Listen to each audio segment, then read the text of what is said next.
പേളിമാണിയെക്കുറിച്ചുള്ള ചർച്ചകൾ സോഷ്യൽ മീഡിയയിൽ എപ്പോഴും സജീവമാണ്. മുൻനിര സിനിമാ താരങ്ങളെ പോലും വെല്ലുന്ന ആരാധവൃന്ദമുള്ളാണ് പേളിമണി. ബിഗ് ബോസിന് ശേഷമാണ് പേളിമണിക്ക് ഇത്രമാത്രം ജനപ്രീതി ലഭിച്ചതും. അതേസമയം പേളിയെ വിമർശിക്കുന്നവരുമുണ്ട്. സോഷ്യൽ മീഡിയയിൽ സ്വകാര്യ കണ്ടന്റാക്കി പേളി മുന്നോട്ട് പോകുന്നതെന്നാണ് ഇവരുടെ വിവാദം. അടുത്ത കാലത്തായി പേളിമണിയുടെ അഭിമുഖത്തിന് നേരെയും വിമർശനം വരുന്നുമുണ്ട്.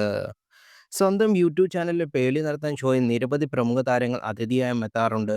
സിനിമകളുടെ പ്രൊമോഷന്റെ ഭാഗമായി മിക്കതും എത്താറ്.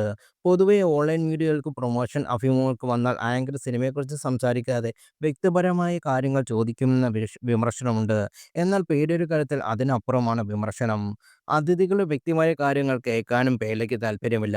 മറിച്ച് സ്വന്തം കാര്യവും സ്വന്തം കുടുംബത്തിനെക്കുറിച്ചും സംസാരിക്കാനാണ് പേലയ്ക്ക് താല്പര്യമെന്നാണ് വിമർശനം. അതിഥിയോട് സംസാരിക്കുന്നതിനിടെ ഇടയ്ക്കിടെ തന്നെക്കുറിച്ചും ഭർത്താവ് ശ്രീനീഷിനെക്കുറിച്ചും പേളി സംസാരിക്കും. ശ്രീനീഷ് ആയിരുന്നെങ്കിൽ മിക്ക അതിഥിക്കും പരിചയമുള്ള ആളുമല്ല. പിന്നെ എന്തിന് പേളി ഇങ്ങനെ സംസാരിക്കുന്നു എന്ന് വരാനുള്ള പ്രധാന വിമർശനവും. കഴിഞ്ഞ ദിവസം ഫഹദ് ഫാസിൽ, അൽതാഫ് സലീം പേലിയുടെ ഷോയിൽ അതിഥിയായെത്തി. പൊതുവെ അധികം സംസാരിക്കാത്തവരാണ് ഫഹദും അൽതാഫും.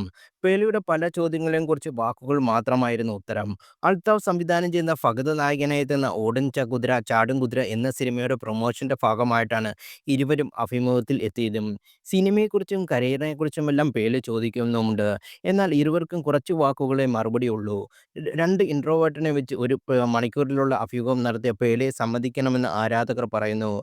അതേസമയം ഫഹദിന്റെ ചില ചോദ്യങ്ങൾക്ക് പേളി കൊഴിയുകയും ചെയ്തു. അൽത്താഫ് നല്ല നടനും സംവിധായകനുമാണെന്ന് പേളി പറഞ്ഞപ്പോൾ ഏത് സിനിമയാണ് കണ്ടിട്ടുള്ളത് അങ്ങനെ തോന്നിയതെന്നും ഫഹദ് ചോദിച്ചു. ഇതിന് പേളിക്ക് ഉത്തരമില്ലായിരുന്നു. തമാശകൾ പറഞ്ഞ് പേളി വിഷയം മാറ്റി. റെഡിറ്റിൽ ഇക്കാര്യം ചൂണ്ടിക്കാണിക്കപ്പെട്ടിട്ടുണ്ട്. അൽത്താഫ് സംസാരിക്കുമ്പോൾ പേളി ശ്രദ്ധിക്കാതെ ഫഹദ് തമാശ രൂപേണ ചൂണ്ടിക്കാട്ടി. പേളി യഥാർത്ഥത്തിൽ കാര്യമായ തയ്യാറെടുപ്പൊന്നുമില്ലാതെ അഭിമുഖത്തിൽ ചെയ്യുന്നു എന്നാണ് റെഡിറ്റിലെ വിമർശനവും. ഫഹദ് നൈസായി തെറ്റി ചൂണ്ടിക്കാണിച്ചു. ഇത്തവണ പേളിക്ക് പിടിച്ചു നിൽക്കാനായില്ലെന്നും റെഡിറ്റിൽ വാദമുണ്ട്. രഞ്ജിനി ഹരിദാസുമായി പേളിയെ താരതമ്യം ചെയ്യുന്നവരുമുണ്ട്. രഞ്ജിനിയുടെ പുതിയ ഷോ അടുത്തിടെയാണ് തുടങ്ങിയത്. ദ ഗ്രീൻ റൂം എന്നാണ് ഷോയുടെ പേര്. വർഷങ്ങൾക്ക് ശേഷം പ്രിയ അവതാരക ഓൺലൈൻ മീഡിയ രംഗത്തേക്ക് വന്നപ്പോൾ വലിയ സ്വീകാര്യത ലഭിച്ചു.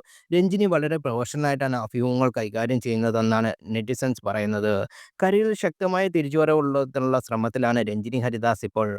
ടൊവിനോ തോമസ്, കെ.എസ്. ചിത്ര എന്നിവർ ഷോയിൽ ഇതുവരെ അതിഥിയായി എത്തിയത്. മലയാളത്തിലെ ഏറ്റവും മികച്ച ആങ്കറായിരുന്ന രഞ്ജിനി ഹരിദാസ് കരിയറിലെ മോശം സമയത്തായിരുന്നു പേളിമണി വളർന്നതും.